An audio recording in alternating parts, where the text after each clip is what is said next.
I'm Phyllis Gamble, and I'm here to share with you today one of my very favorite stories. Have you ever been treated differently because of something that you do that's not like other people? Well, today I'm going to read you a story about having the courage to be who you really are. And the name of the story is Spaghetti in a Hot Dog Bun by Maria Desmondi. Listen carefully and see if you see yourself in this story. The delicious smell of breakfast filled the air as Lucy's grandpa handed her a plate. Lucy smeared ketchup on her toast. She turned to her grandpa and said, "Papa Gina, Harriet said she's never heard of ketchup on toast. Her family uses butter and jelly." "It's okay. Not everyone likes the same thing, Lucy. It doesn't mean one person is right or wrong. We're all different. What a boring world it would be if we were all exactly alike. Do you remember what's really important?" Papa Gina asked. "Yes, Papa. Even if we're different on the outside, we all have a heart with feelings on the inside." "That's my girl. Remember, when you treat others with love and kindness, you are doing the right thing," Papa Gina replied. On the school bus, Lucy and her friend Harriet pulled out some paper and crayons. Sitting across from them was Ralph. Ralph sat alone, staring out the window. He looked over at them and rolled his eyes. In the classroom, Lucy sat down near the teacher.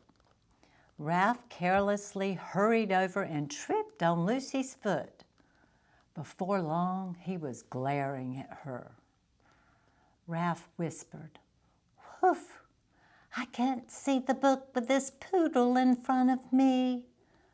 Lucy could hear him giggling behind her. "Oh no, why did it have to be me?" she wondered.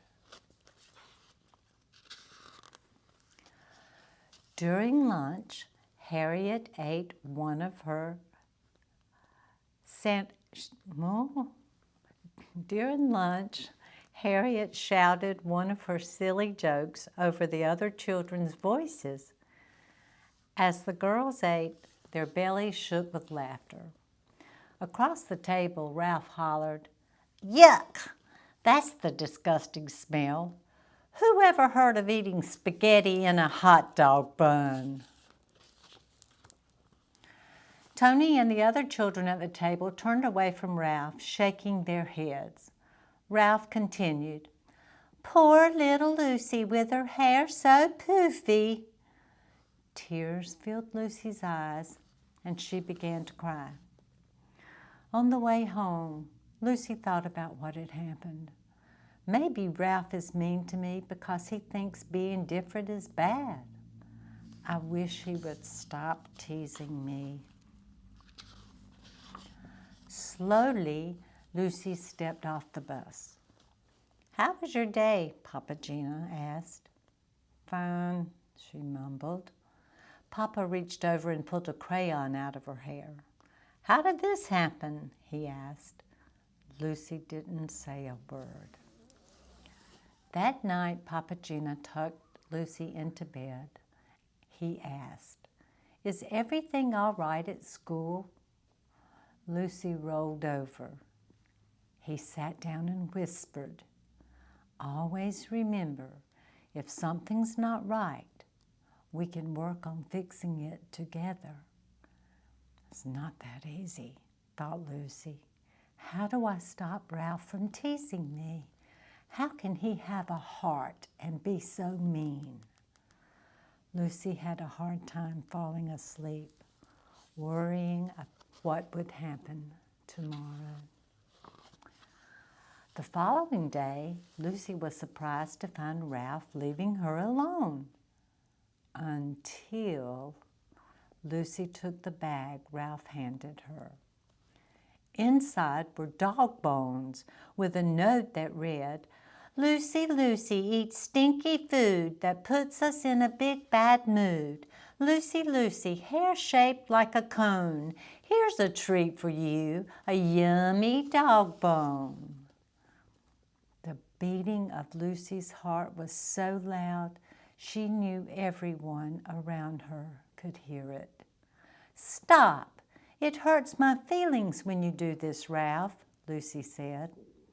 "Please stop." Ralph turned and walked away. It was recess time, and Lucy played alone.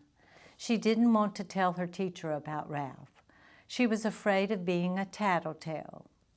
Lucy wished Papa Gina was there to help. "What should I do?" she asked herself over and over. The bell rang as recess ended. "Help!" cried a child off in the distance.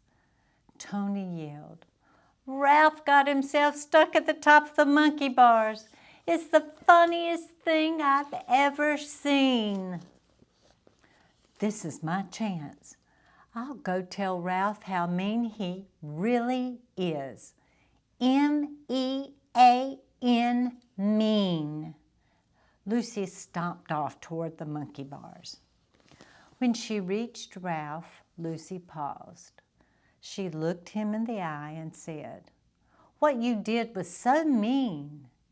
Standing before Ralph, Lucy could hear her papa's words.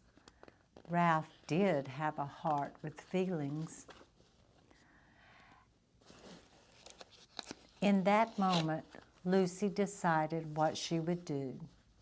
She saw tears in Ralph's eyes. He hesitated to move and whispered, "I'm scared."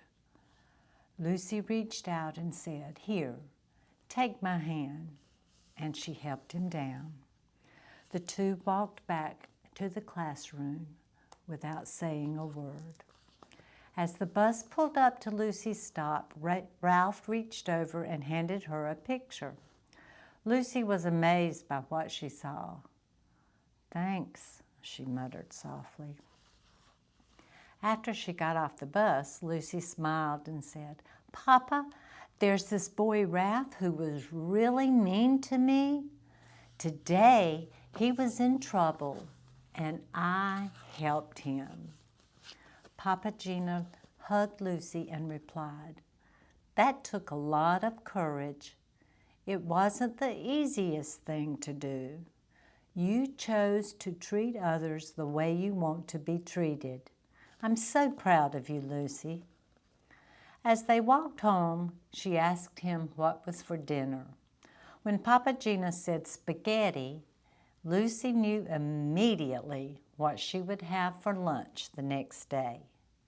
Her favorite sandwich, spaghetti in a hot dog bun.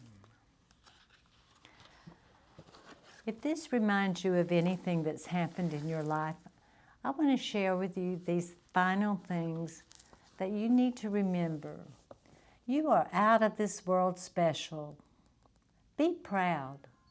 Love yourself. Have courage. Practice giving. Make each day count. Celebrate your differences. Spread kindness. Share a smile. Forgive. And never give up. This is Phyllis Gamble, and I hope you've enjoyed this story, Spaghetti in a Hot Dog Bun.